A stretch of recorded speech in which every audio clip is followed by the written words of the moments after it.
DJ టిల్లుతో యూత్ని భలేగా entertain చేశాడు సిద్ధు జొన్నలగడ్డ. కట్ చేస్తే ఇప్పుడు ఆ సినిమా ఫ్రాంచైజీలో భాగంగా మరో చిత్రంతో పలకరించబోతున్నాడు. టిల్లు స్క్వేర్ పేరుతో రాబోతున్న ఈ మూవీలో అనుపమ పరమేశ్వరన్ హీరోయిన్గా నటించింది.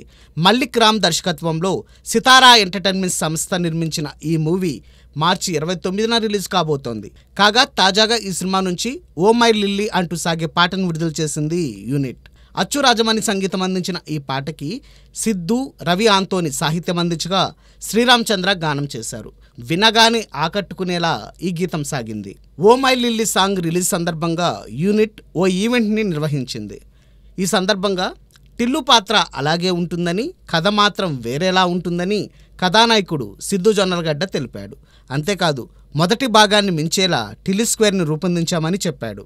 ఇక ఈ సినిమా విడుదల కోసం ఎంతో ఆసక్తిగా ఎదురుచూస్తున్నానని, అందరికీ నచ్చేలా మూవీ ఉంటుందని హీరోయిన్ అనుపమ తెలిపింది. మరి చిత్ర బృందం నమ్మకాన్ని నిలబెట్టేలా టిల్లు స్క్వేర్ విజయపదంలో పయనిస్తుందేమో చూడాలి.